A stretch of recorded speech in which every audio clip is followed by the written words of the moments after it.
Everybody, welcome back to another episode of Grabbing the Brisket. Tonight, we're honored to have a true legend of barbecue join us. He's a six-time world champion, the first to win the American Royal Invitation and the Open. It's a mastermind behind the Cool Smoke barbecue competition team, also known as Professor in his duelist and science-driven approach to barbecue, which has earned him accolades all across the globe. It's all guys. I'm excited for this interview coming up here in a minute. It's a big one. This is a big one. You think about the Mount Rushmore barbecue.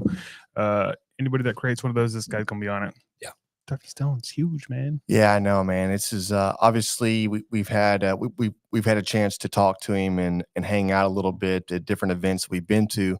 But this is definitely unique, and obviously we want to do this in person a couple of times. But every time we've gotten a chance to do this, it's last time he was manning a looked like a 500-gallon pit, and he was serving about 300 different appetizers, right? And it just didn't lend well for us to meet up. And he came by, and the fact that he even acknowledged, it's like, hey man, sorry, whatever. Yeah. I know, and that's just kind of cool. And then of course when we were at the live fire, open fire meetup in Hondo with our boy Alfregoni. That was amazing. He didn't really expect to get it was almost like a pop in. Kind of got ambushed a little bit. And that's what you got to do sometimes. You got to say, hey, by the way, this is being recorded, right? And just show the microphone like, you see it, right? Don't say anything crazy. You should have like a manual disclaimer, just like a piece of paper that I just roll underneath right in between you guys as being videoed. No, you're exactly right. Yeah. Give me a little like a little a little action. Old-timey movie. Yeah. Clap. Yeah, let's go. No, man. This is go ahead, James. Yeah, no, I was we started a little late today, so we had some intro to get to before the interview, but we'll get into that the rest part of the episode after we get finished with interviewing Tuffy, because we got a lot to get to, lot to unpack, so to speak. The shed showdown that we were a part of this past weekend was so awesome. So fun. It was. We had a blast, and honestly, it's probably going to take like at least 3 or 4 episodes to unpack like everything that we were a part of and we got to experience. I mean, not to mention like the late night sesh that happened. And honestly, it's probably stuff that we can't talk about. Oh, we talk about everything. Yeah, it is. Everything. Okay. Yeah.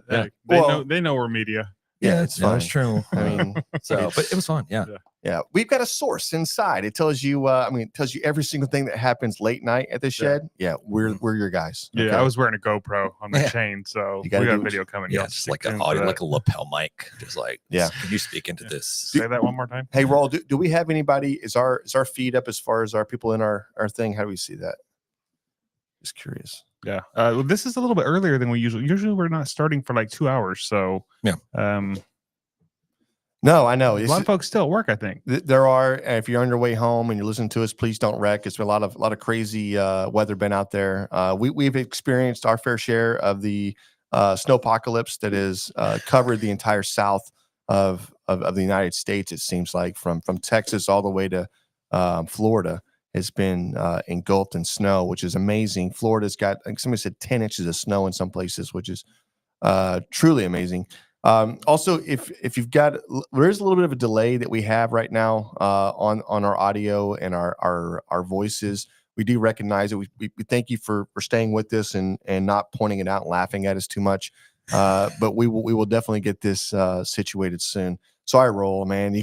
Sometimes you gotta own it before they own you. Hey, fuck you. Yeah, that's it, right? See, there it is. No, man, you're exactly right. It's just last couple of days have been kind of hectic for everybody. Staying at home, not working, snow days, if you want to call them that. Right.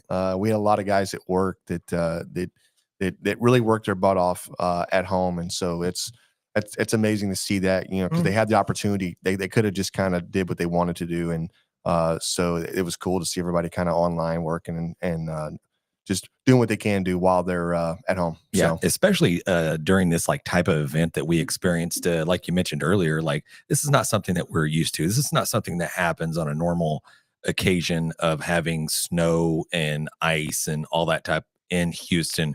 At one point I saw a guy snow skiing in Galveston. Yeah. Oh, I saw that too. Yeah. And I'm like, that is the wildest thing that I've ever seen in my life. I know there was a dude getting pulled on snow skis behind a truck on one of the freeways. I don't know which one it was, but it's crazy. Yeah. And please, if you're above, like, what would you say above what part of the states, just don't make fun of us. It's not our fault. We're not used to this type of stuff. Well, I was going to say, like, in any other part of the country, it snows, and they're like, yeah, okay, let's go shine the what do you call them, the snowboards, snow sleds, or whatever else, and let's go down a hill. For us, we go to the freeways. All right, we don't have that type of just donuts in the freeway. Yeah, man. Yeah. Wait, there were freeway surfing. There was Kemah Bridge. I saw somebody doing the Kemah Bridge. They were skiing down the Kemah Bridge, and that was kind of cool. You saw somebody in Galveston doing the same thing. And I'm like, that's what we do. Well, it's a little redneckery. There's a hill at our local park over here, and I saw all kinds of folks walking over there. They were all sledding down the hill, but nobody had a sled. I saw no sleds. I saw like those little blue plastic kiddie pools. Yeah, saw a couple of those. Okay. Like what do you call them? Like the Rubbermaid bins. I saw a couple of lids for those. Yep. I saw lots of tubes. I saw other like pool floating devices. People were dragging down the street. I can't. Like, I saw luggage. Yeah, I saw snowboards. That was the weirdest. I saw snowboards. Did you? Snowboards, yeah. And then I saw a buddy of mine who posted a video who was like a 1970, 80s snowmobile, and he was riding it down the road. Oh, shit. Yeah, I personally took it as a challenge to barbecue. I'm like, this is not going to stop me from like firing up the grill. I'm going to cook something. I was just going to make that point just now that that is something that a lot of people talk about. Like, it's too cold. You know, in the winter season, we're not barbecuing, and it didn't really matter what the temperature was outside. The entire time, I'm like, can we let the pit up? Let's cook something. I mean, it's just an opportunity to get outside, and it doesn't really matter if it's cold for us. It's always hot and miserable. So being cold sometimes can be bearable. But yeah, that was just an idea. Like, man, we should be outside cooking. This is kind of treated it like a party, like a hurricane. Yeah, Amy came on real quick and said that not many people could handle our heat. Yeah, that's right. That's accurate. That's exactly right, Amy. Hey, so we have Tuffy on. It's 5. Yeah, any minute now he'll be jumping on. He should be coming in. Okay. Hey, Christine jumped on, and I should have sent y'all our -2 temp. Dang, Christine. -2. Yeah. Yeah. I think it's all about, we don't have bad weather. We just don't have enough or the right clothing. Right? I think we got Tuffy waiting in the wings. Is he? Yeah. Hey. There he is. To, like, manipulate this screen to where I can just like have the background blacked out like you have on yours? Yes, there probably is there a setting? On his end? I don't know on his side. There probably is a background setting. Says background, or Amy said she didn't get no barbecue. I do not know as far as his side. We'll just leave it. Don't worry about it. Okay. Looks amazing. Yeah, man. How are y'all? We're doing fantastic. We're thawed out. The freeways are open, and everybody's running 70 miles, 80 miles an hour already. How was Mississippi? Y'all were down at the Shed Showdown, weren't you? We were. It was. I'll tell you what. I've never been to that event before, and it's something now. I think I can't imagine myself missing one, at least for a couple of years. It was just that much fun to hang out with those guys. I've been there a number of times. I felt bad that I couldn't make it this year, but Brad and Brooke are always crazy fun. Yeah, I mean, they're a pair. You know, they remind me a little bit of James and I, since we're brothers. That, you know, you definitely have one that's a little more conservative than the other, but they're both equally a little wild, a little crazy in their own right. So, but truly, they're humble, they're amazing, they're friendly. Mm-hmm. I don't think they've ever met anybody they didn't know. You know, I mean, within 2 seconds, you're friends, and that's kind of cool. So how's the weather where you're at? It is cold. We had a little misty in the snow 2 nights ago. We've had snow a couple times before that, but the roads are clear. There's no snow on my windshield, and other than cold, we're doing pretty good. Knock on wood right now. Nice. No, definitely. Yeah, I don't know. I just honestly, I'm just going to say it's a pleasure to have you on this podcast. It's something that we've thought about, and we've hoped, and you know, we know you're a busy guy, but definitely but what appreciate y'all are you doing, taking your the time. podcast, what y'all are, hey, by the way, congratulations. I see y'all got a couple of awards at the MBBQA.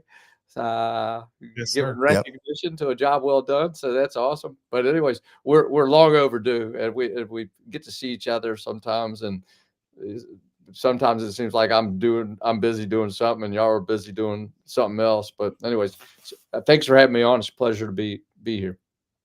Yeah, we mentioned it earlier a little bit. We kind of ambushed you at the open fire meetup and just stuck a camera in front of your face and a microphone. So we appreciate you we appreciate you obliging us a little bit. And also we thank you for being here, a part of the Grabbing the Brisket podcast. We were talking a little bit about the weather earlier. And you come from, well, I guess we'll get into like the beginning, the origins, so to speak, of how you got into barbecue. But we were just talking about weather, and I wonder, like, what's your approach, especially doing competitions and maybe coming into weather that you experience a little bit like snow. How do you combat that? How do you It's really important in outside cooking. I wrote about it in my cookbook. I teach it in my classes, and whether it be cold weather or wind or rain, or hot weather, all those things can impact how our cook goes when we're cooking outdoors. And I've had so many lessons learned cooking in the weather, and it's just helped me. Those experiences make us, do a better job once we run into it. When it gets really windy out, I will sometimes try and I've got so many stories and we don't have enough time, but like I've got a story about wind impacting my cooking out in Great Bend, Kansas. I've got a story about cold weather. The first time that I won the Jack Daniels, it got down to 27 degrees and you're down there in the holler and you're by the creek and it's low land and it's damp. And I told my dad, I said, Dad, I want you to run the pit 50 degrees hotter because it's going to get cold. And even though we raised the pit temperature, usually my briskets are coming off at like 9:30, 10 at the latest in the morning. I had one brisket go till 12. You've got to turn in a minimum of 7 portions at the Jack. So I had to turn in 7 ribs. It was all I could do to find 7 tender ribs off of 4 racks of ribs. And the presentation looked so bad because they were coming from all these different, and all the ribs that I didn't turn in, my wife and my dad and everybody were eating the ribs. They said, the ribs are tough. The ribs are tough. And I said, I think the ribs that I turned in were tender. And we pulled a second place in ribs and we won the contest. But I think we really need to think. So what do we do about cold weather? I mean, we're probably going to run our pit or our grill a little hotter. It's probably going to take a little bit longer for that grill or that pit to come up temperature. Myron used to put blankets on his pits really during cold weather. I mean, but anyways, I would and things might take a little bit longer too. I got lots of sayings, and one of my sayings is it's better to be looking at it than looking for it. So whether you're doing a competition, doing a catering, doing a vending job, or just cooking for your family, in cold weather, I'd probably give it a little bit more time to get done. Okay. Yeah, I totally agree with you. One thing that I have is it's called anxiety, and I tend to I tend to really, when I get in my own head, and especially when the timetable is being moved, and there's nothing you can do about a piece of protein or piece of meat it's not ready yet, and it's not ready, and you're watching the clock and like, well, I want to rest for so much time. I want to be able to put it back on and glaze for a little bit more time.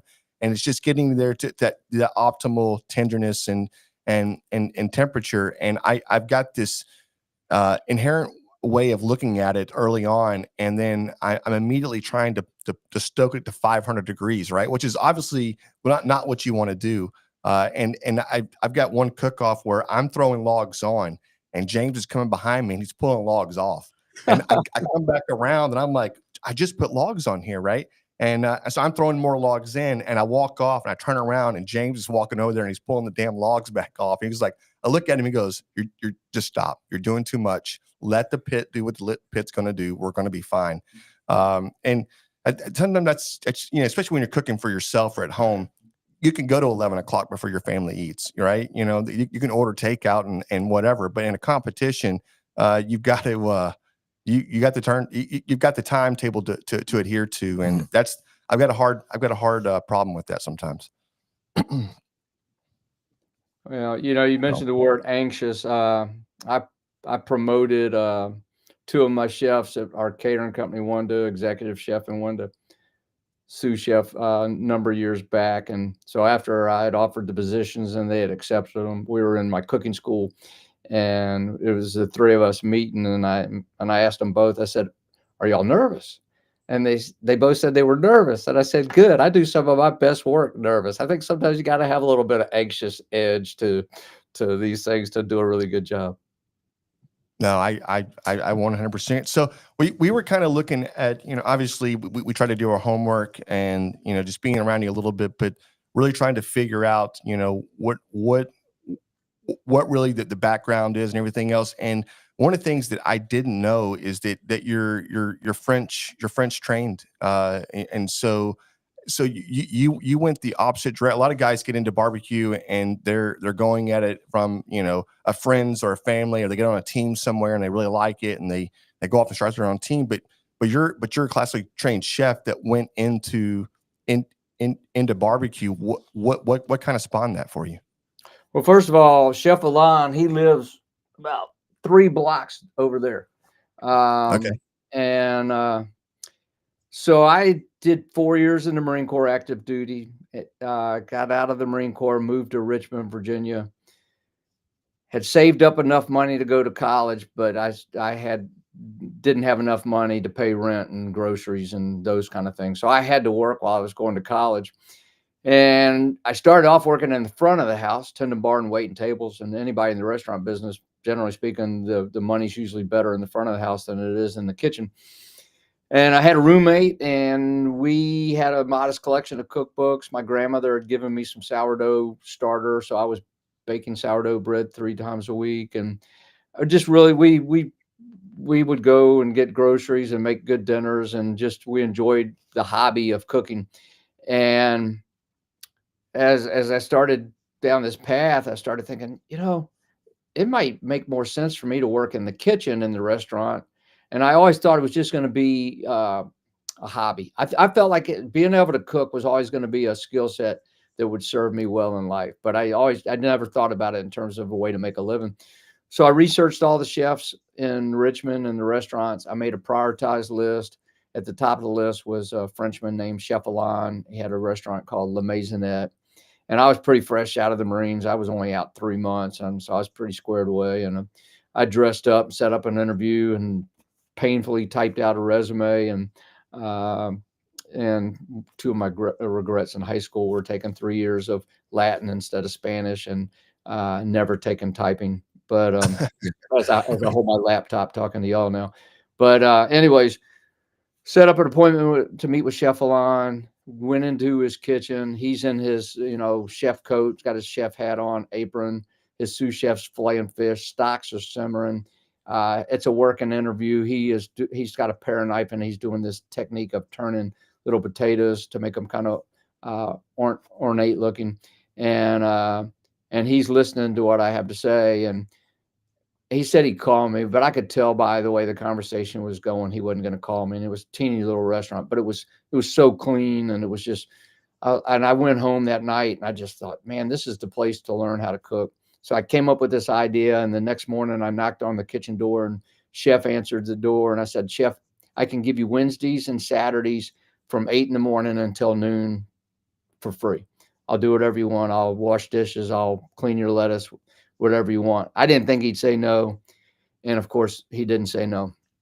And that got me in the door of his kitchen. And then I worked so hard for Chef Alain that I grew up to be his second in charge. And then he made me a partner in the restaurant. And that's when cooking and being a chef became my profession. Wow. Wow. That's That is- amazing. That's busting your ass working for it, right? Yeah. Like, now I'll work for free. Just give me the skills I need. Mm. That's crazy. So what made you, or how did you make that leap from working in the restaurant to being, one of the biggest names in barbecue? Right. The first barbecue competition. Well, what happened? It was that first Crazy, walk, right? crazy story. So I mean, that was back in the 90s. No, that was back in the 80s. Excuse me, I'm old.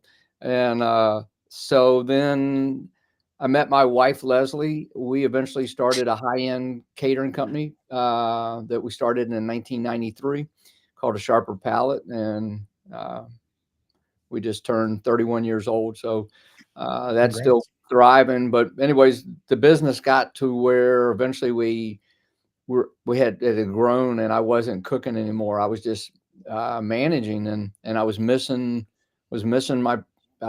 cooking. And so I had learned how to make all these different cuisines, all these hard to pronounce, fancy, expensive foods. I could, I did a lot of pastry work. I did a lot of chocolate work. I made sushi. I mean, all these dishes.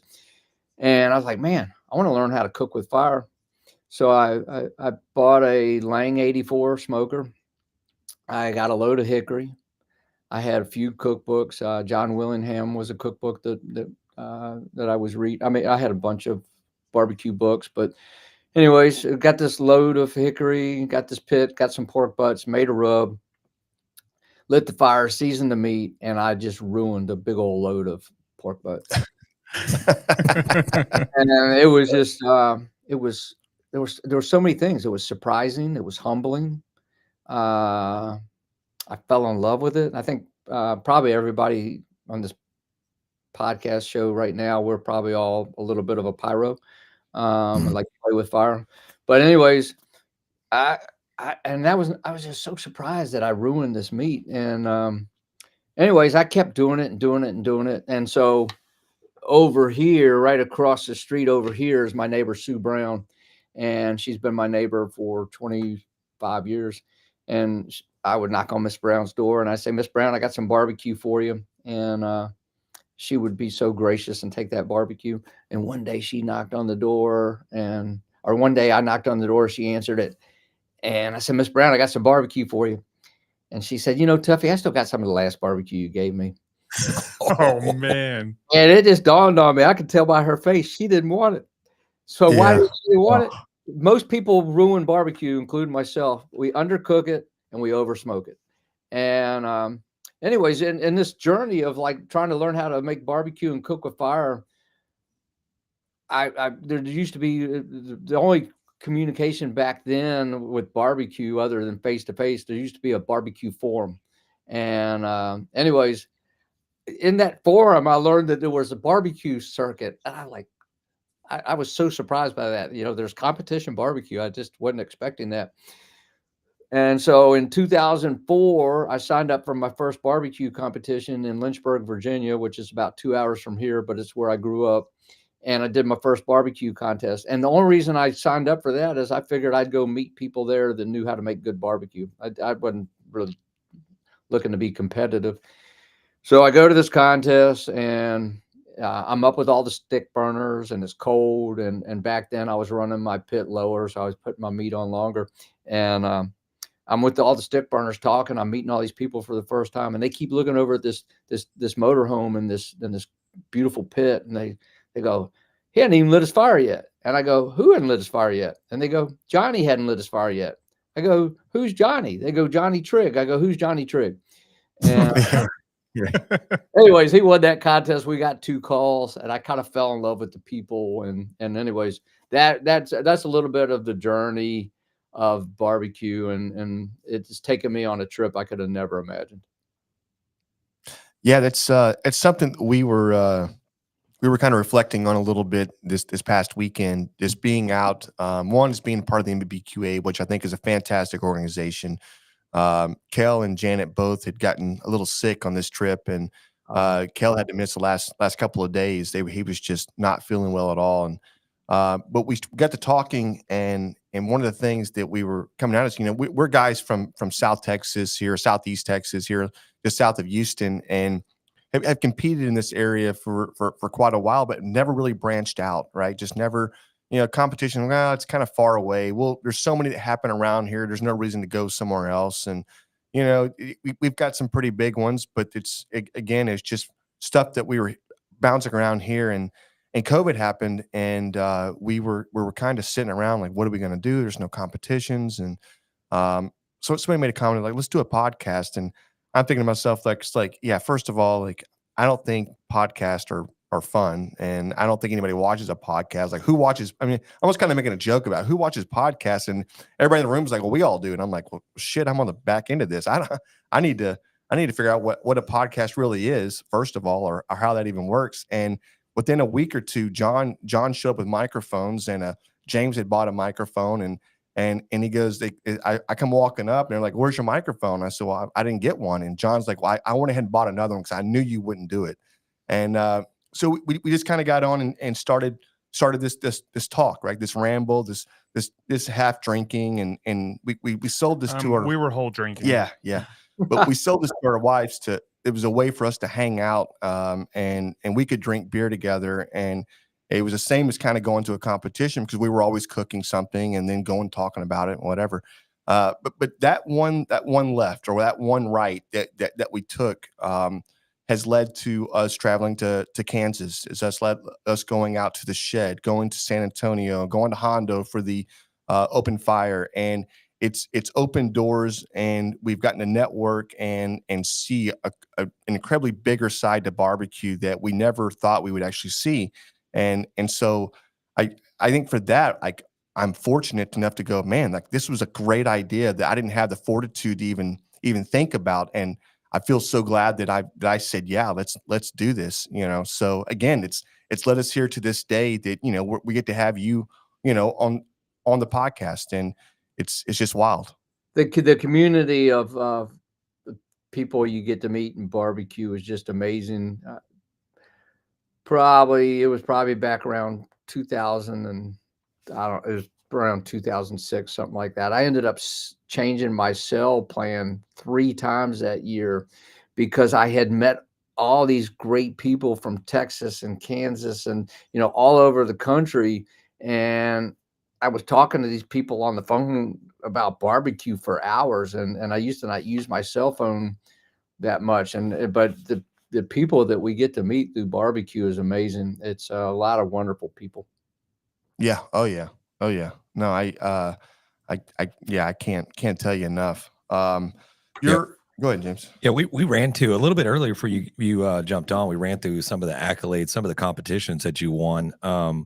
I had a question. Your approach to these large competitions versus maybe a smaller competition that may be like, I don't know, 20, 30, 50.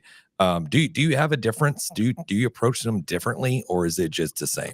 Well, I mean, probably some of my guiding lights. I mean, I got another saying: the harder you work, the luckier you get. I think we should all work our ass off when we're at a world championship. It's like, so I had an old friend who used to say, plan your work, work your plan. So when I get to any barbecue contest, and this has been something that's gotten developed over the years, but I have sharp knives, a clean pit, good wood, good meat. I got my station all set. Chef Alon taught me mise en place, and that's basically being organized, being prepared. And so I get in a deep state of focus. I'm probably one of the more boring pitmasters out there because, I'm probably dialed in trying to cook really good food. Barbecue pitmasters kind of impacted some of my focus in competitions now because I talk to a lot of people. So my cooks are a little more distracted today than they once were. But so I'm super organized. I'm super dialed in. Your food needs to eat well cold. So when you look at these big contests, you need to, a lot of times if we cook ribs or pork butter or brisket or a cut like that, and if we don't cook it quite long enough, and if it chills, it can get to be a little chewy. So I think your food needs to eat well cold, especially on a bigger contest, because sometimes, you take the year I won the American Roll Open, there was 550 teams competing. it takes a long time for them to get that many entries into the judges and sort it all out. So I think the best way, and how do you know if your food eats well cold? Go turn your box in, then come back to your station and sample some of the meat that you didn't turn in. That's probably going to give you a pretty good indication of what that meat was like when the judges are eating it. So I make a little bit of regional changes, not a lot. Generally speaking, I want to have a taste that is generally appealing to everybody. So it might not be too spicy. It might not be too sweet, might not be too tangy, but it's going to have all of those things. If you get up into like the Northeast, I tend to sweeten it up a little bit there. My flavor profiles work well in Kansas. I've had some success in Texas, but North Carolina can be a little polarizing sometimes. And I have had some places where I cook and they like my food in North Carolina. And then I've had other places I can't buy a call. But I just think being organized, being prepared, staying on point, going back to it's better to be looking at it than looking for it. I'm going to try and make sure that I'm not down to the wire on, I learned, here's a lesson I learned. So Lakeland, Florida, one year, we turned in all 4 categories. And then 47 minutes later, they came and found me and said I was disqualified in brisket and said that I was 2 seconds late on brisket. So we went to awards and we got a first, a second, and I think a fourth in the other 3 categories. So we would have probably won it even if we'd been last in brisket, not DQ. But the lesson I learned with that is I started taking my time a little more building these boxes. And I don't know who said it to me first, but don't leave your best meat on the table. Put it in the box. We got to give ourselves ample time to sort through all this meat and really find the most delicious cuts, the most delicious ribs. I don't know if I answered your question or not. No, you did. Yeah. No, 100%. We're like, this is getting recorded. So I got to go back and watch this again and take some notes off of this thing. Hey, and y'all tell me if I get too windy, because I get windy quick. No, that's amazing. Run it. No, it's I think it's a great point that that even this last Friday when we were doing the state competition on the Rhinestone Cowboy, and we had this plan together, and it's like, the first step was for us was like, all right, so listen, let's go ahead and light some charcoal, let's get that going, and then it's like, great, sounds good. There's 3 guys standing around. And let me tell you what didn't happen. Nobody lit any charcoal, right? And 10 minutes goes by, and then somebody goes, man, we got to light that charcoal. And it's like, yeah, we got to do that, But again, no charcoal's being lit. So I'm like, shit, I got to light the charcoal. Okay, let's get this charcoal lit.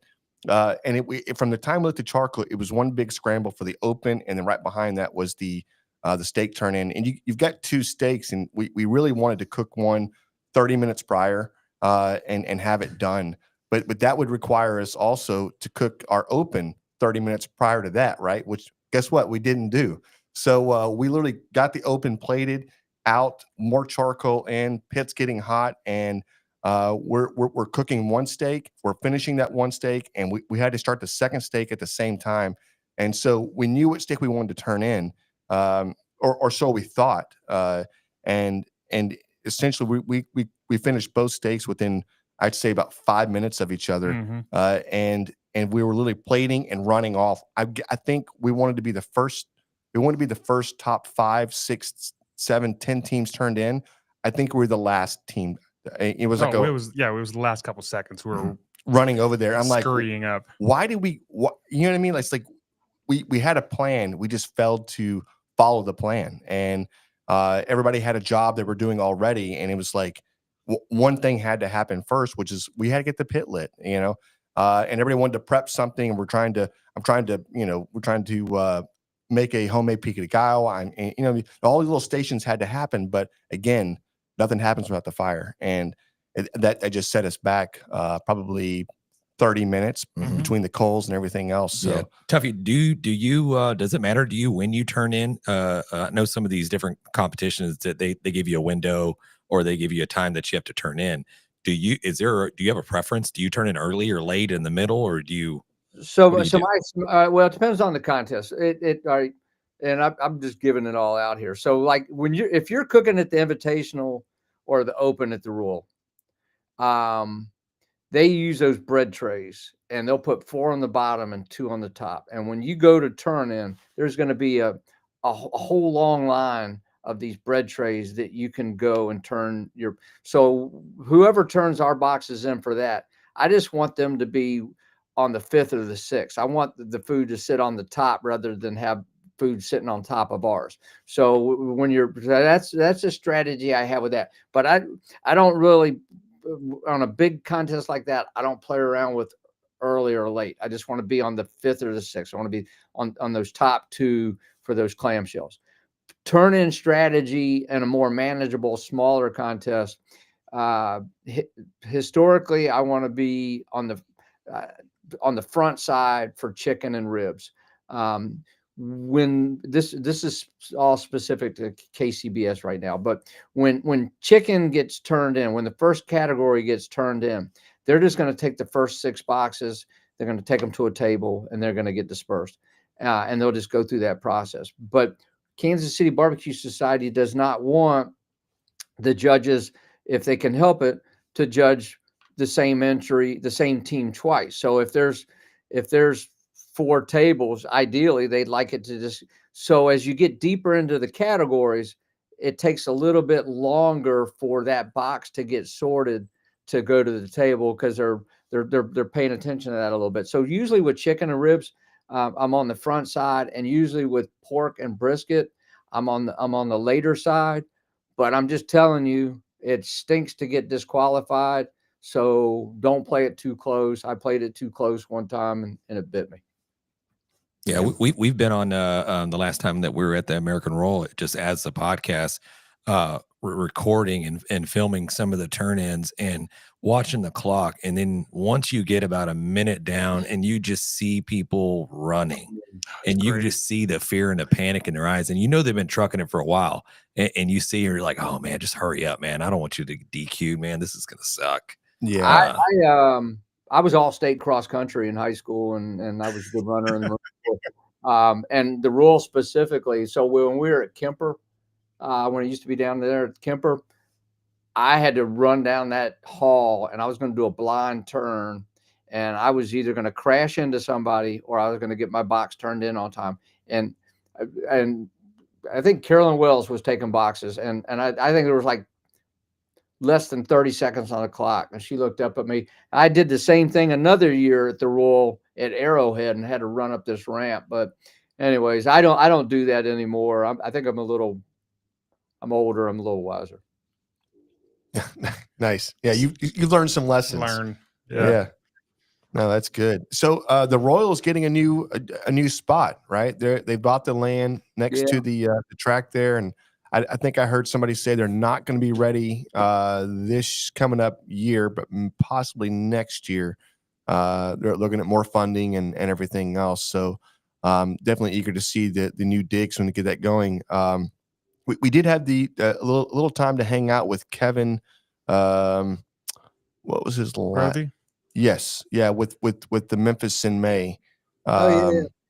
Yep, and so they are, one thing they announced that they're going to start doing this year is they're going to include the kids queue competition, which is something they haven't done before, and which was kind of cool. Just saying, hey, being one of the first groups I don't think they officially announced it yet. So I was like, man, that's cool. They're gonna do that. So are you planning to get down there this year? Yeah, I'm still sorting that out, and I knew about the kids queue. I have not made a decision. Golly, I'm trying to think when was the last time I competed. I guess last time I competed would have been Memphis in May, but I think I cooked one contest last year. I've really been enjoying doing more of the public interfacing events, like that event that we the one that we did at that catering facility for the MBBQA, not this past year, but the year before. They had the Texas High School Barbecue League there.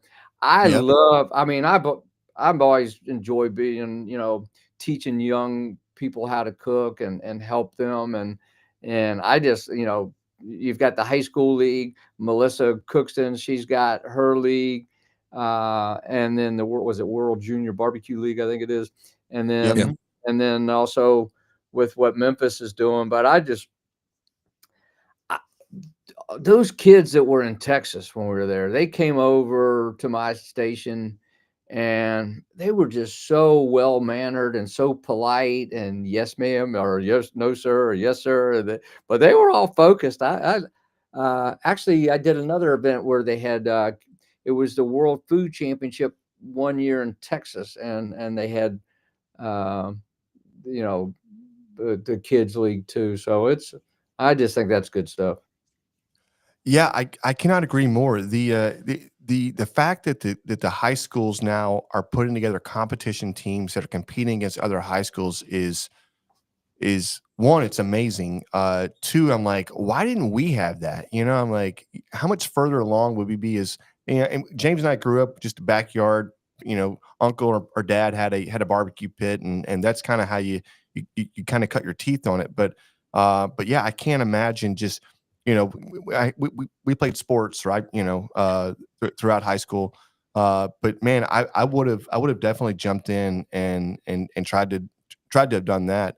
But yeah, those guys, those kids they're really good for one. They're no slouches. And I'd put them up against anybody, any grown person cooking anyways, just in general. I mean, they are that focused when you're out there, and they work really well as a team. Just watching, I think was that Fort Worth that we were at. That was at Fort Worth. That's it. Yeah, that was cool. So who were the winners for the kids queue down there at the Shed Showdown? Little Gorilla, she won. How did Brad's kids do? Y'all remember? Yeah, they got a couple calls in the stake. Yeah, they got a top 10, 9th place maybe. I was going to say 9th. Yeah, I think is what he got in stake. Yeah. So Caden did all of them get up there and do a shout out to White Lightning? Yes. And they all got $20. I know it. I almost called Brad and said, "Look, I'll give them an extra 20 if they say byproducts." But there it is. Exactly. But I just think that's brilliant that they do that. Yeah, they had one kid that got up there and they said say your seasoning, and he turned around and he goes and he said his seasoning, the one him and his parents run, and so he said that, and I think Eric or somebody walked over and was like, "Hey, you know what? Mad respect for that." And then the kid goes, "White Lightning," and he put his hand out and he goes, "Here's your $20." I was like, "Man, that is so cool." Yeah, that's sneaky. We actually raised right at 6,000 is what we raised for that for that event, and that's the only event I've ever heard of that $6,000 goes to the winner of the kids queue. And there was 2 winners, so it was a perfect score, or not perfect score, but they had both tied perfectly there, and so it was a split. So for first and second, and so each of them walked away with $3,000, each one of those kids, and I'm like, man, that's more than the adults. And one of the kids was upset because he aged. Was that whose son was that? That's Amy and Rob Dobbs. Yeah, that's right. Son. Amy and Rob Dobb. Their son had aged out, and he had to cook with the adults, and he got a call. He got a. And they all 3 did. That whole family kicked butt all weekend. Amy won she won the event for the showdown. She was actually in the showdown. Yeah, she won the turkey event in the showdown. That's right, and won the turkey, and then she got second in one of the stakes. That's right. Yeah, and I think the son, Brady, I think his walk was in the Rhinestone Cowboy, I believe. Okay. Yeah. Which is, dang, that's what it's about, just doing that. But I was floored to see, like, heck, I walked around, sold tickets for probably 4 hours out there, and then some guy came up and he was like, "Man, you already got me." I was like, "Well, you need more." And we got to the judging tent, or I'm sorry, the stage there, and he came up and he goes, "All right, let me get some more." And he probably bought $200 or $300 worth. It was awesome. Just it was cool. It was really cool. Let me ask you this: so you've won at the Jack, obviously, and the Royal, and Memphis in May. Is there a contest out there that you're like, That's the one I need to win still. It's on my bucket list. I want to check it off. I don't. I don't know how many trophies or ribbons you need. I've been blessed beyond blessed on the competition circuit, and just been. I've won more than my fair share. I think my mom put it into perspective for me one time when she was still alive. I had gone to a contest and we did really well, and we were reserve grand at a big contest with all the big names there. And the next contest that we went to, I never got out of my seat one time. And my mom called me up. She said, "Tuffy, I hear you didn't do so well this weekend." And I said, "No, ma'am." And she said, "Well, last weekend it was your turn, and this weekend it was somebody else's." And that just really, I just always held on to that. And I always try and be, I always try and congratulate who the winners are. Even if I do poorly, I just go over there and, congratulate them. But I don't know. I was on an interview one time, and the guy interviewing me said, "You must be really competitive." And I had to stop and think about it, because I don't really think of myself as competitive. I just try and do the best job that I can when I'm doing it. And that's done pretty well for me.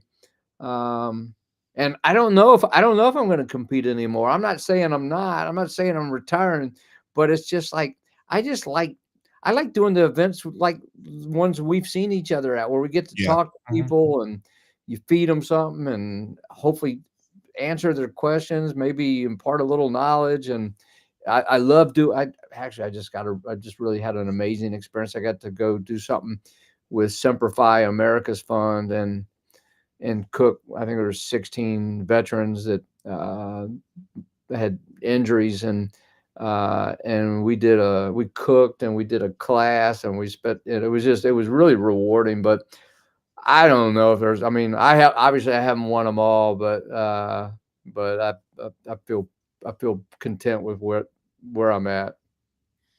Yeah, you did fine. You did fine. Yeah, right. Fine. I love that, John. That's great. Yeah. Tuffy, hey, was there a transitional period for you when you jumped in front of the camera, like when you did the barbecue pitmasters? What was that challenging for you, or was it? I think it was challenging probably for the whole group of us. So I'll never forget season 1. I was cooking at a contest by myself, which was usually it's my dad and I, but I was cooking at a contest in Dillard, Georgia, which was one of the sweetest contests there ever was.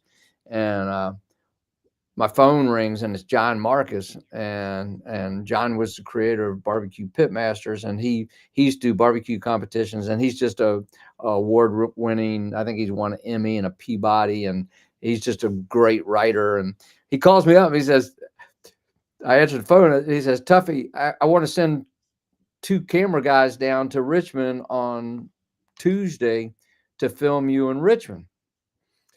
And I got this idea for a television show, and I want to make a sizzle reel." And I said, "Sure, John, you can do that." And then he went on further, and he said, "Tuffy, I got to tell you, I've cast your role as the professor." He says, "You can talk for hours on smoke and wood and fire." And y'all already tell how much I can talk. And so anyways, I said, "That's fine." So then I get a phone call on Monday night from Leanne Whippen. And Leanne says, "Tuffy, man, I am so sorry. I apologize, but they wanted me to talk smack, and I just said some things about you." And I said, "Well, what'd you say about me?" And she said, "Well, I said things like, he's got a spreadsheet that's color-coded and stuff like that." Well, I literally stayed up all night thinking about this stuff, because I'm not a smack talker. And so I finally came up with these things that I thought like I could say that wouldn't really be smack, but they'd be funny. So when they get there, I say, "I don't know if it's true or not, but I hear Johnny's got a gun in his boot."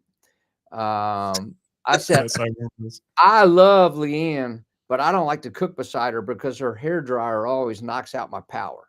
And that was the kind of stuff that I said. So anyways, the show gets greenlit like a week after. It's so quick, you won't believe it. And next thing you know, I got a crew that comes to Richmond and they get in my C-Class motorhome, pulling the Grill Vet, my Jambo, and they ride with me 2,200 miles to Mesquite, Nevada. And we get to Mesquite, Nevada, where we're filming our first episode. And so it's Johnny Trigg, Jamie Geer, Leanne Whippen, Harry Sue, Paul Peterson, Myron Mixon, and myself. I think that was the 7 of us. And you talk about the camera. So sometimes cameras, y'all probably deal with it on your podcast all the time, where you might occasionally get somebody that's got such a great personality, and then you put the mic on them and they get a little Freeze shy. up. Yeah, they freeze up. Well, this was happening in Mesquite, Nevada. And I was like, man, this is not going to make for a television show if we don't like get out of our comfort zone. And so it started to work its way. I think everybody got better at it. I mean, Jamie Geer's one. Have y'all ever met Jamie Geer face to face? No, sir. No. Jamie Geer is one of the funniest people you'll ever meet. And he's got so many sayings. Like 2 of his sayings are, he's got a 2-ton body on a 1-ton chassis. And his other one is more nervous than a dog shitting peach seeds. I don't know if you're allowed to say that. No, you can't. Oh, yeah. That's fine. But Jamie was a good example. I mean, he will keep you laughing all the time. But when it first started, we were all just seasoned up a little bit, himself included. And then I think we got better in time. But it's been I think I did 6 seasons or 5 seasons of Barbecue Pitmasters, and I think I was on 50 some episodes, and we got Myron. I'm probably one of the few people that Myron will let tease him like I do. Me and Myron have had more terrible takeout food in shitty little hotels all over this country filming Barbecue Pitmasters, but I can't believe they still do reruns with it. I mean, it's just amazing to me. But we had fun. Well, there's been a lot of barbecue shows since, but for me, that one's still that's still the king right there. I still watch reruns. It's great. Yeah, all these competition shows, right? They're competing against other whatever, but I'm still waiting for the reboot or something where they go back out to the competition trail. That just seems so. Barbecue USA is a little bit like a little but bit, yeah. I don't know. So many of the people that are in competition barbecues, that season 1 was their favorite season. Where we were going around doing these competitions. From a network production company standpoint, like one year, the first season 1 in American Royal Invitational, I'm 3rd place overall in the Invitational. I got 2 crowns that day. The really nice trophies. Anybody that's doing competition is thrilled with that kind of, and yet we weren't the overall winner. So the part that they didn't like is that one of us didn't win every contest that we went to. Yeah. Right. Right. Which, when you think about that lineup, is kind of crazy that one of you didn't win, because that's a lot of killer cooks. Yeah, I know. Right?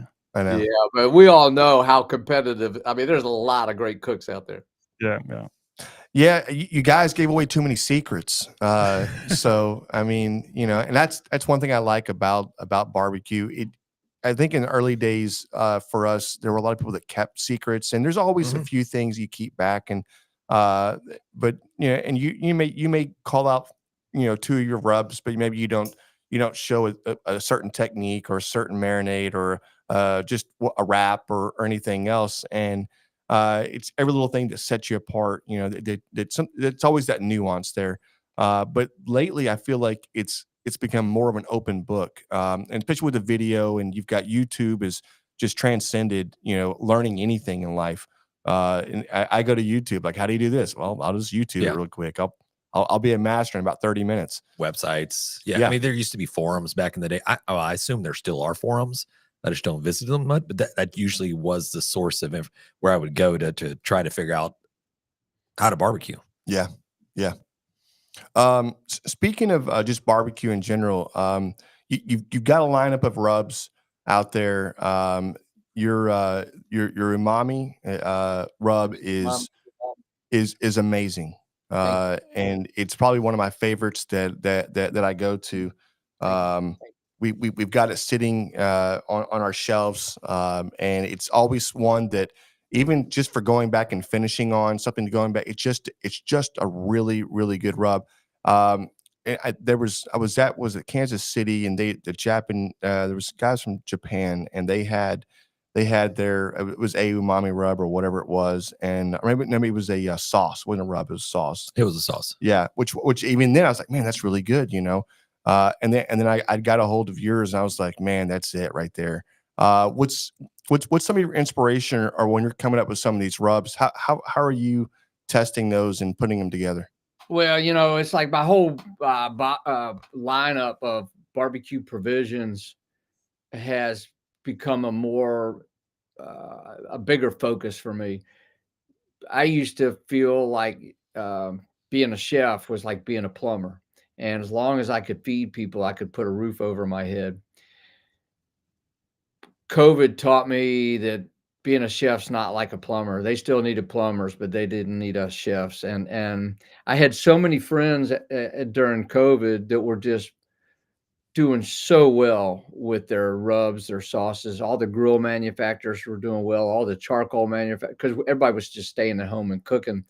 And I had products out then, but I had never really put a lot of effort into them. And I made a decision that I was going to try and do a better job with my products. And I had everything under my Cool Smoke name. And I had a lot of people in my ears saying that Cool Smoke was a good name, but they felt like more people knew my name than Cool Smoke. And I had a rebranding meeting right before our podcast here. I'm doing some tweaks to all my labels, because I'm starting to make some traction with the big stores with my products, and I just want to do a really good job. But during this time with COVID, the big umami, the daily grind, I asked myself, are the seasonings and the sauces that I have the best that I'm capable of making? Because we know how many products are out there, and there's a lot of good products. And I was like, somebody might buy my product one time, but what's more important to me, when it's empty, will they buy another? So about 6 months, I took all my recipes and I just tweaked them all. And I would practice. I would do it on wings. I'd do it on chicken. I'd do it on ribs. I'd do it on potatoes. And just, does it need a little more of this? Does it need a little more of that? With this whole idea of just trying to make them the best that I'm capable of tasting wise. And so, in fact, I'm retooling, I'm tweaking my sauces right now, because I feel like my two sauces can be better. I love the big umami. It's a great base coat. It's great on vegetables. It's great by itself. I really love that. And it can just, I don't know. I enjoy that one a lot. I like the daily grind. I got one friend who says, man, I hate coffee and I love the daily grind. And I would say anybody that's listening right now, if you want to get into the rub and sauce business, it's a lot of work. I would say you got to have a good label. You need to have a good name. You got to have something good inside the bottle. I'm learning so many lessons in this whole CPG thing right now. This whole product thing. Leslie, my wife, and I, we're learning a lot all the time. And I've got so many friends, and we all have the same friends that are so successful. There's some that are just crushing it. But I think my, I guess the inspiration for me is, and I also like the big umami. It doesn't have to just be on the grill or the smoker. It can be in the skillet. It can be on the oven, but we were having a meeting on this rebranding the other day, and I was trying to articulate who I think our customer is. And one of the people on the phone said, anybody with a mouth is your customer. And that really resonated with me, because we're all eating. We might not all be grilling and we might not all be barbecuing, but we're all eating. And so I'm just trying to make them as tasty as I can. Something that, there's a few guiding lights for me, whether it's cooking for the James Beard House or vending or catering or cooking for my family or cooking at a barbecue contest, there's certain guiding lights for me or principles that I really try and hit. The best foods in the world, and I don't care if you're at the French Laundry, I don't care if it's a Caesar salad, ice cream, or a rack of ribs. The best foods in the world are going to be the ones that have the best texture. You know, they always talk about taste being the most important component. For me, tenderness is the most important thing in foods, generally speaking. I can fix taste. I can add a little more salt. I can add a little bit of acidity. I can make flavor adjustments, but the texture is the really important for me. Another guiding light for me is I always want the meat to be the star. John Willingham in his book, and I'm paraphrasing a little bit, but John Willingham said, "Smoke is dirt. We're cooking. We're not smoking." And that really resonated with me. That's why John Marcus gave me the nickname, the professor, and talking about how I studied that fire. I still do. I study that fire so much. I want a fire to breathe. A fire that doesn't breathe is going to create creosote, and creosote's going to be bitter. That's why Miss Brown didn't like my barbecue, because it was over smoked and it wasn't tender enough. But when I'm working on my products, my rubs and my seasonings and my sauces, I'm still thinking about that meat being the star and all these flavors coming together. I want all the taste that from my product to be a compliment to the pork tenderloin, a compliment to the piece of chicken. So I'm always thinking of, when I'm in product creation and development, I'm thinking about how everything kind of comes together. Nice. Sorry, Wendy. No, man, that's great. That's fantastic. Yeah, sticking true to your nickname, the professor. Yeah, Exactly. Just a quick impromptu here. Are you a fan of the sauce in the briskets, or do you when you're cooking a brisket at home, do you do like a dry rub and no sauce?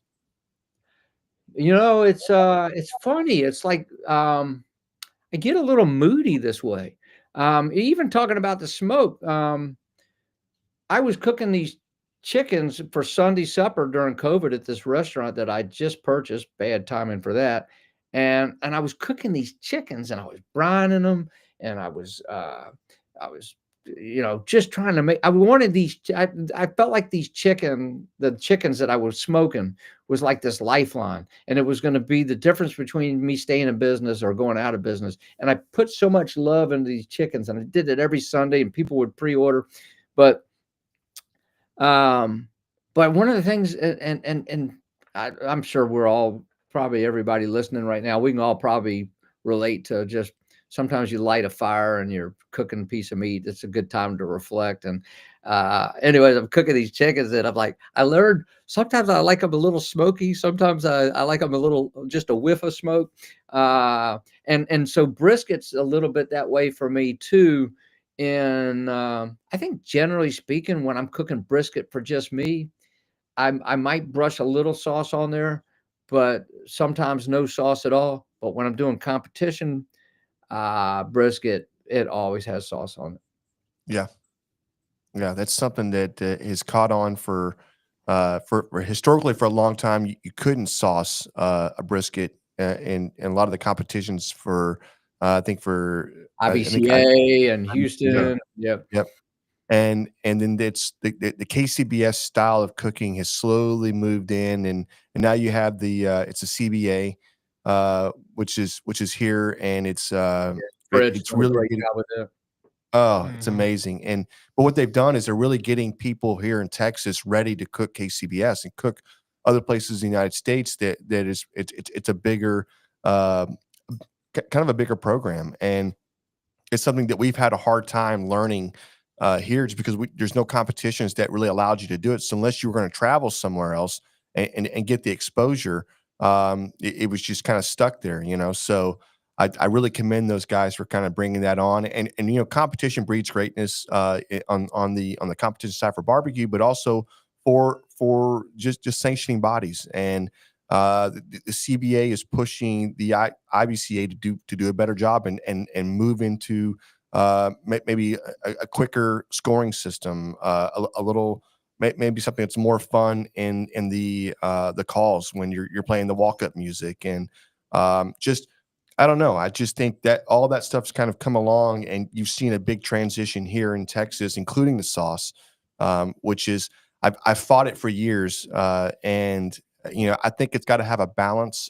I don't really care for a really sweet brisket. It's got to have I don't mind a little balance in there, a little a mixture of a rub or your sauce and your au jus, something to help balance it out a little bit. But yeah, it's something that we've all had to kind of come to grips with. It's like, look, if you want to be successful, and that, you don't always have to do it. It just depends on where you're at, but or where you're cooking at. But I think it's something that we've had to come to Jesus meeting on it. We said, hey, if we're gonna do this, we're gonna have to kind of follow suit there. There were some arguments for sure. Oh yeah. Well, Johnny Trigg, who's a legend, he drizzled a little honey on his brisket and for the wrap, and bring in. But he did what you were saying. It was bringing in a balance of flavors. So you still had that spiciness from the pepper and the bite from the smoke, but just a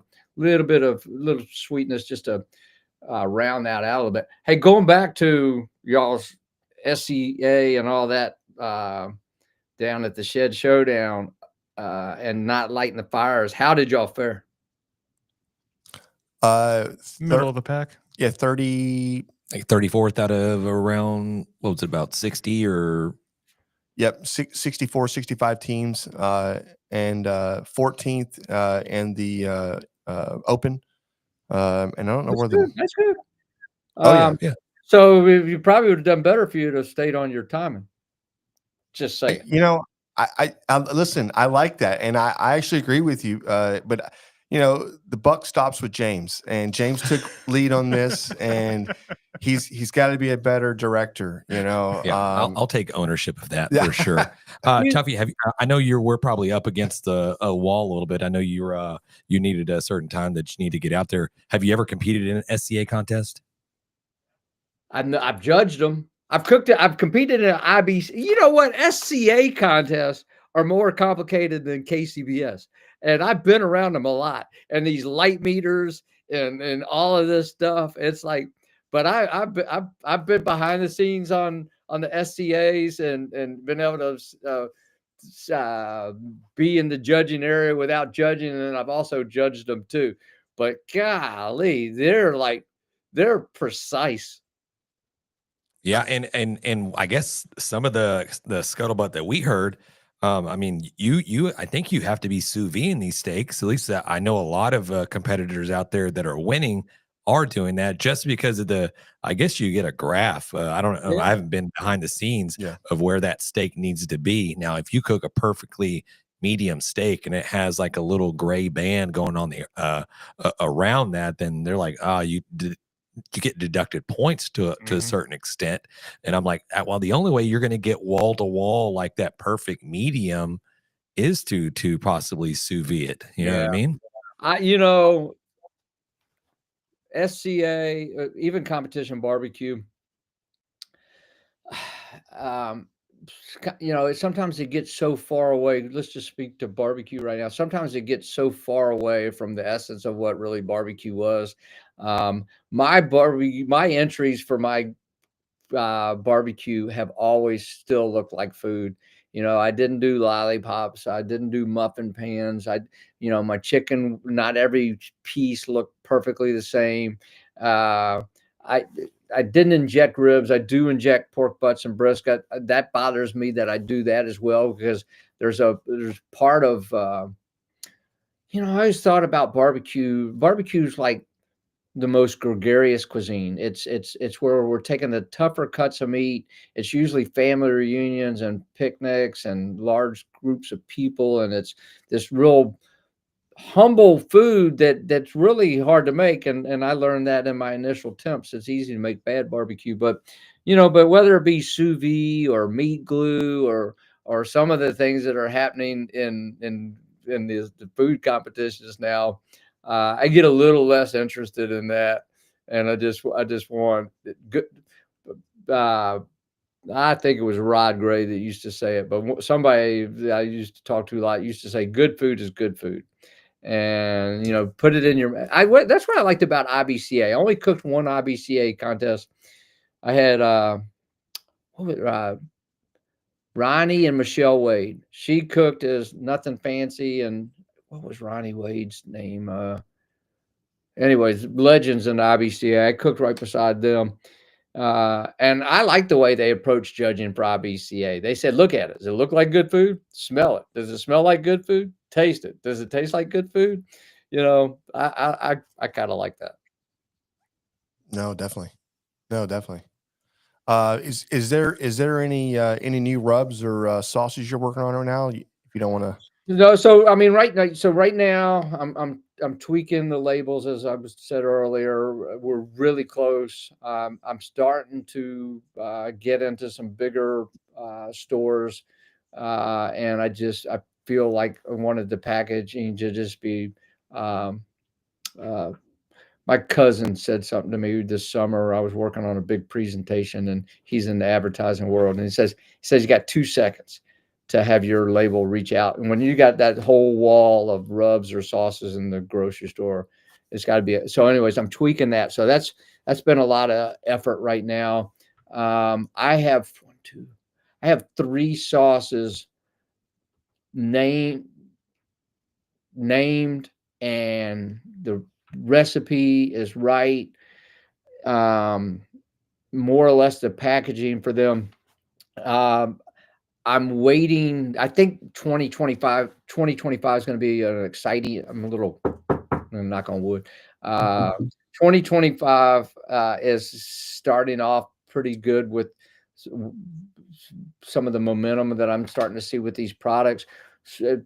Sauces, generally speaking, anybody that's listening that might be interested in rubs and sauces, generally speaking, you have to make most of your co-packers. You're going to need to do a 400-gallon minimum of it. That turns into about, I think, 270 12-count cases of sauce. Your shelf life will probably be anywhere from a year to 2 years.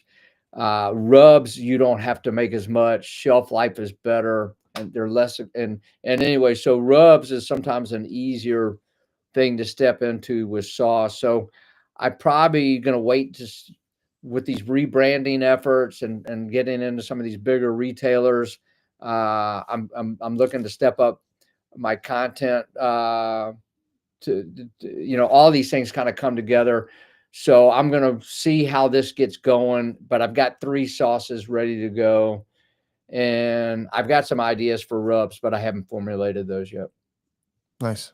For the people that are watching, if they're wanting to go online or go somewhere and purchase in any of your rubs, where would they go? I mean, we've got an Amazon storefront. You can go to tuffystone.com and we'll ship it to you that way. Down y'all's way, we're in all Academy Sports and Outdoors. We're in True Value. We're in just a few Ace Hardware. We're in so many of the independent grilling stores have supported us, and barbecue stores have supported us. We're in giant grocery stores on the East Coast. We're getting ready to go into Hy-Vee. Anyways, I've got actually just go to my link on my website, or go to my website. There's a store finder, and that can be helpful that way. But and hopefully that's going to grow. No, definitely. I can definitely see it's going to grow. I mean, the seasonings that we've tasted and cooked with, I think were truly amazing. Like I said, it's not something that we're just.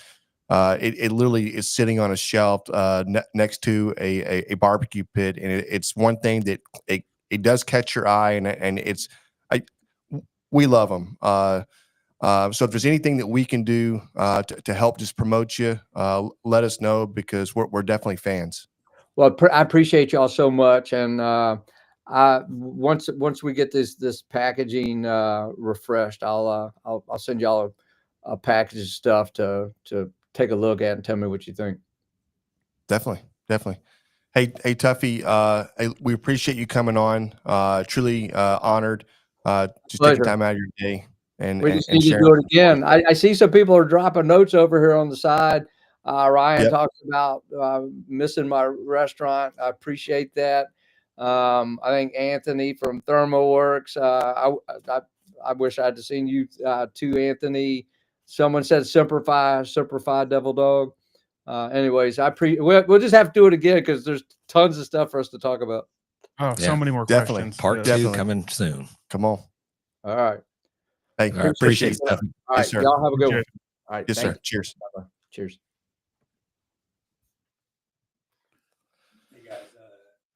Mike came in, said he's been listening the whole show. Great stuff. Oh, nice. Steve, great show, guys.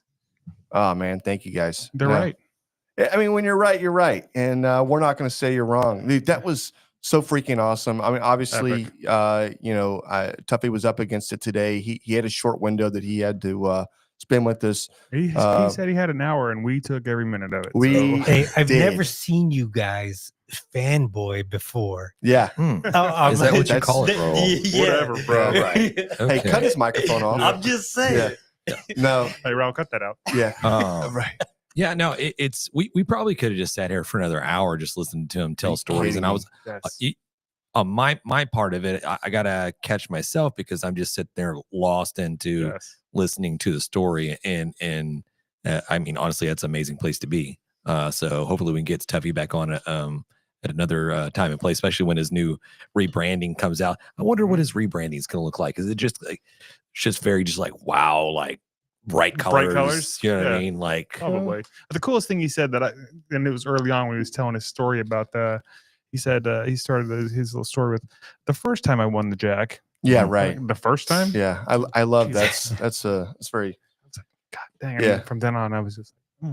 very good. I don't know how many times I went over and started looking at the screen and just watching him over here, and then Raul would switch the camera to me and I'd turn back real quick. Right, you're watching. You're not I was just partaking. watching the show. It was a great show. I know you got something to say, but really quick, we've got another beer that we've been drinking. We do one every episode. It's a beer review. Obviously, it is the beer review, right? Is it the grabbing a brisket beer review? There it is. Right now, we've got this. James gave us. He went and bought this. It's Atletica Mexican style copper.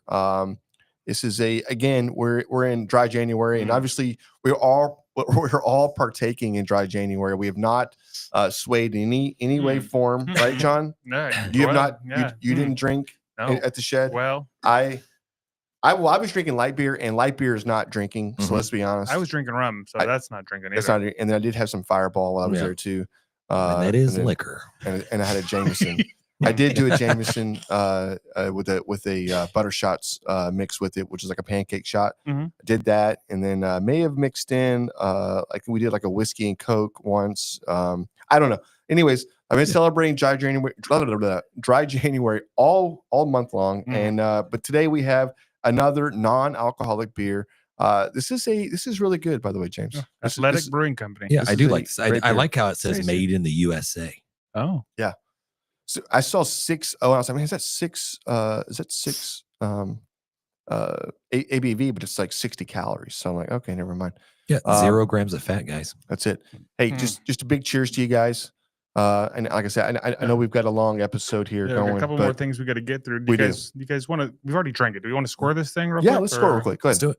What do you got? I finished mine like 45 minutes ago. But from what I remember, it was very tasty. It was tasty. I think it's even better than the last one we did. I'm gonna go 8.6. So it's a really good score. It has almost like that grapefruity kind of citrusy style to this. Hoppy like. Yeah. Well, yeah. I guess you want to call it that. If that's a word you want to use, James. I think that's an actual scientific term. I don't know, James. Is Hoppy it or is it like. not? But yeah, I'm with you on this one. I'm going to call this an 8.3. Okay.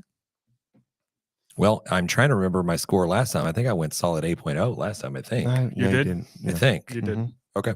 We're gonna step this one up. We're gonna go 8.5. Okay. 8.5. There it Yeah, is. that's what we got for the grab. I thought honestly, I thought you were gonna say. Sorry, I thought you were gonna say it has a little bit of a like metallic taste to it.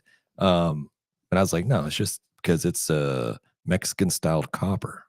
You're probably getting a little bit of that copper. Okay. We didn't. All think that. right. Sorry, Wow. I'm that was done. rough. And this concludes the Grabbing the Brisket Beer Review. Okay, today's episode is brought to you by the Chicks That Smoke Spicy Barbecue Seasoning, our favorite versatile seasoning that elevates any dish from smoked meats to roasted veggies and even popcorn. Whether you're grilling, smoking, or cooking in the kitchen, Chicks That Smoke will kick up the flavor. Chicks That Smoke Spicy Barbecue Seasoning available at sucklebusters.com or through the link in the episode description.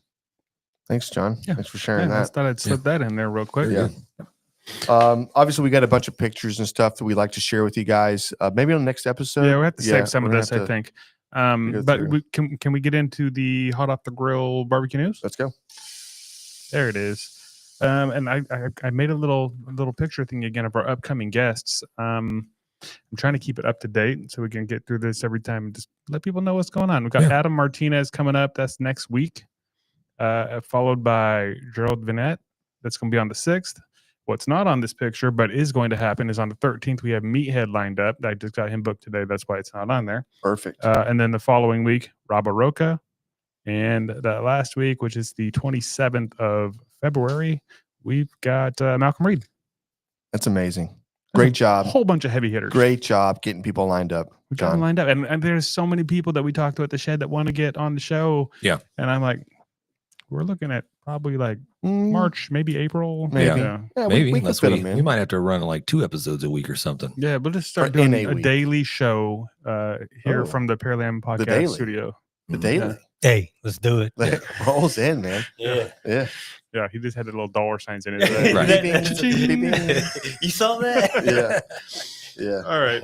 Okay. Speaking of the Shed Showdown, our boy Troy Johnson, who we met out there, Congratulations, Troy. Yeah. Yeah. he won the Shed Showdown, which I think we talked about a little bit how that worked. But basically, the winners from the category, so there was a steak A and a steak B. After the show, after it was over, they went head to head. They had all the little what do you call it? Like It's like a spices and chopped. stuff. It's Yeah. like it's a chopped version of a barbecue competition. Once they're crowned, then they have to go into the tent Mhm. and compete against each other Yeah, again, and there's like hundreds of people standing around. Yeah. There's not a lot of room. They have watching you a cook. couple of primo grills already fired up, ready to go. I would just shit myself. I No, would not be you able would to do do well. it. You would do well. You probably make cereal or something. Exactly. Who yeah. wants an omelet? Yeah. Hey, that trophy that Troy's holding there, that's one that you get to hold for 1 year. Mhm. You have to come back, compete again. And if you don't win, you got to hand the trophy off. Obviously, you put your name on it, and then you have to add something to the trophy. You had a little flair to it. So Yeah. each year, the trophy gets bigger and bigger. So that's truly amazing. Congratulations, Troy. Yeah, we're gonna get him. We talked to him a little bit before he won. We're gonna get him booked on the show. I think. Yep. Seemed like a super nice guy. Yeah, very nice guy. Okay. MBQA has its newest rhinestone cowboy, Chris Bonnemeyer. He It's won. Bonnemer. Bonnemer? Yeah. Is it? Mhm. It looks like. Trust me. Okay, I trust you. Yep. Chris, if he's incorrect, please correct him. Yep. Nothing would make me happier. Yeah. Congratulations, Chris. That looks good. It Killing does. Yeah. It does. That's cool. And then the other big barbecue event that was going on that same weekend was the 5th annual When Pigs Fly Indoor Barbecue Bash. And I don't know if you guys have been told on the social medias. There's been all kinds of pictures and stuff Yeah. going, but quite a few from old Heath Riles. He went out there. Congratulations, Heath. Yeah, he Yeah. won. He mentioned Won again. yeah, 3 years in a row. He said, Ooh. I've been out there 3 times, and 3 times I've won. So, Yeah. okay. Correct. Yeah. Boom. Sounds like he's got a process or maybe a recipe, or I don't know. It seems like I need to do a little investigation on how this thing works. Little. Right. Yeah, I little did see where. s- Yeah, I think. reconnaissance. Yeah. Heath has a couple of rubs coming out, so I did see that. I Does he? think. Yeah, I Some think new it's like ones? some new ones. I got 3 Okay. different rubs. I don't know if you've been on social Oh, he's media. like scribbled looking. Yeah, has he showed what they are yet or no? Yes. No. Oh, Yeah. I didn't see. I only saw the part where they were like, Yeah, he's got a couple of I think buffalo seasonings. oh, Correct. wait, what? Buffalo. Like for eating buffalo or like Come on, buffalo John. wings? Buffalo seasoning? wings. No, Okay. it's for buffalo. Yeah. You want me to mute him? Yeah, Right. please. Thank you. Another one. Raul. It's I don't know. It's like a Parmesan, buffalo Parmesan or some Oh, type of. garlic parmesan. Yeah, I don't seasoning? know. That sounds amazing. Next time I'll come with more correct Buffalo. information. Yeah, but he just Shut up. you're James. just saying words. He's got like a buffalo parm and no. John's James. hungry. Yeah. I am You're hungry. Oh, Okay. man. Well, that was fun. I appreciate that. That's all I got for the Hot Off the Grill barbecue news. As always, brought to you by the MBBQA and the Barbecue News Magazine. Janet, hope you guys are feeling better. Oh, I know, and they are. Did you see that? Yeah, that I've been Kel messaging with him a put little bit. out a video. I love the hat he had on, which is amazing. Yeah, I had that grabbing a brisket beanie on. I do want to give a big shout out to Doug Scheiding, Road Cookers, who did join us at the shed this past weekend. Helped us compete in the state cook-off. He also turned into margaritas, and they were phenomenal. I can't remember the place he got. It should have been first. They should have. I'm saying it was rigged right now. I think there needs to be No, I'm just kidding. disclaimers, and I'm I just think we kidding. need to know that desserts. It's first time appearing, but I think we need to know that desserts are Inclusive. welcome into Yeah. taco category. Yeah, I think we need to know that. I we didn't think know that. also, I think if we need to know that if we're going to do a margarita turn in, that we can also do a pina colada turn in Also, as well. you can do a sangria. Like those are one and the same. No, you can do a sangria turn in. You can do a You pina just colada. have to call it margarita. Margarita. Yeah. Yeah, So it's yeah, like a yeah. pina You colada could do- margarita. If you want to do like a Jack and Coke margarita, it's daiquiri. fine. Yeah, it doesn't matter. Love it. Hey, It doesn't matter. we now know, and so we're coming for you next year. Here's the deal: if you're not cheating, you're not. Trying. That's right, guys. That's All right, right. hold your heads high. Okay, we got a barbecue win / barbecue fail. Got some pictures for you here too. If you guys aren't watching this on the YouTube, you should watch this on YouTube because this one is pretty funny looking. This is from the Brisket Boys. They sent us. They actually shared their post, and this is what it read: when you accidentally make smoked Gouda golf tees. Oh, These things are nice. crazy good and are definitely a treat at a party. Here's what you do. Gouda cut into 1-inch cubes, placed on a wire rack, 165 super smoke on your Traeger grills, Timberline. And now the most important step, forget that you have them in there. Wait at least 45 minutes and then go, oh crap, I forgot the cheese. And sprint to the smoker and rescue them. Let them cool and ta-da. Haha, it was a fun accident and they were actually delicious. Happy week, y'all. nice. That's a win. Yeah, well, That's a fail and a The win. old smoked Gouda. It's a fwin. Oh, the old smoked Gouda golf tees trick. Yeah, They where's probably the taste Brisky Boys at? Where are Do we they? know? Yeah, Yeah. I'm not really sure where they're Okay. at, to be honest with you, but I know that they're winners. That's right, guys. Hey, you know what you won? You know what you won? What did they win, John? Suckle Busters. Everybody wants some Sucker Busters. That's right. Hey, listen, you've won some your choice of Sucker Busters. We like to say Chicks That Smoke if you choose them, but they've got tons of seasonings. I definitely implore you to find one. Find something you never heard of or whatever else. Give it a try. You will not be sorry. That's right. I love that. If you want to send in your barbecue win, barbecue fail, barbecue recipe, barbecue story, any of these kind of things, reach out to us on any of the social medias. It's at Grab 'em in the Brisket. Pretty much everywhere you can find us. GrabEmInTheBrisket.com. You can reach out to us there. You can also call in and leave a message for us at 834. Yep. Oh hell, I forgot the number. No, go ahead and say it. Do we have the It's- number you can bring up for 434-829-2299. Thank you, Raul, coming in clutch. Yeah, or you can, like I said, leave some email, any of those places. And while you're at it, go get yourself some swag at the website. Oh, yeah. Yeah, some cool shit over there. Mm-hmm. I said, mm-hmm. Mm-hmm. Yeah, I know. This is kind of a different format for a Feels show backwards, here. It doesn't does. it? Yeah. It feels like we're just now getting cranked up. I feel like we should maybe bust out a couple more beers Let's and do just a keep this party shotgun. going. Yeah. Yeah. Hey, when you edit this, Raul, could you just play it in reverse so it feels more normal? No, don't Hey, do that. whatever you want. But not like those No. weird reverses. Yeah, where you put on Yeah. some like old record and you try Yeah, to well- listen to the devil or something like that. No, we don't want just that. put emojis around Jan the whole time. Right. Nice. Thanks, Yeah. guys. I did want to say, hey, we got a lot of help out when we were at the Shed Showdown from a lot of folks that I just want to say that I appreciate it. I just want to say thanks. Brad and Brooke were phenomenal hosts. Amazing. They literally just whatever you guys want, do it. And we're like, well, this is kind of weird, but okay, yes. And but not only that, the assistance from Mike Starr, Blazing Star Barbecue. Yep. Dude, such a tremendous help out. Even to the point where we forgot our Aces Wild marinade for the steak. Yep. We forgot it, the Wicked Pig, and he's like, dude, let me go check with Eric over there at Aces Wild. No, and Craig, I'm sorry. Yeah, Craig over there at Aces Wild. And I mean, sure shit, just gave us a bottle. Boom. Mike came over with the recipe as far as like, hey, do this, that, whatever. And I was like, okay, that's awesome. Shout out to Janet and Yeah, Kel Janet, correct. Phelps, just tremendous job like they always do. And with the mini conference that they had, it was listening to a peg leg porker was humbling and amazing. Just watching or hearing about his journey and the fire that he has. If that's not enough to excite you and get you charged, I don't know what it is. Especially in business, these are all business guys. Let's put that first. Barbecue is business. Competing is business. Everything is business when it comes to this, and it's no different with the seasoning side or with running a restaurant or anything else. And you can see why the ones that are successful is because they put their heart and soul in it, and they have that mentality. I can't fail. I'm not going to fail, and they plan big. So yeah, I totally agree. Yeah, shout out, and also a shout out to, I believe it's Kenneth with Texas Legends Barbecue. Yep. Yeah, he showed up right as we're doing the awards or whatever, and he's like, "Hey, I just want to come over and say, hey, how's it going? Follow you guys on social medias and all that type of stuff." So kudos to him. Thanks for coming over and saying hi. I mean, it was badass. Yeah, and we got to meet Stale Cracker. Stale Cracker. Yeah. Bill Purvis, Chick Fried Barbecue. Like literally, if you get an opportunity to check out the Shed Showdown, I mean, it's something that is awesome. We need to get together a list of all the ones that competed in the showdown. You had, was it Riley Reed with Steak Princess? Riley, right? Right. Yep. Steak Princess. Of course, you had the Pork Chop Queen. Yep. Who does she compete against? The people that made pork chops. I don't remember his Kids. name. Yeah.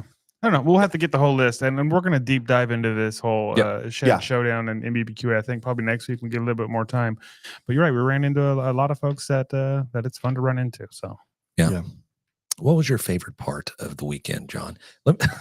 Jesus, it wasn't the Waffle House. I'll tell you that. Right. Yeah.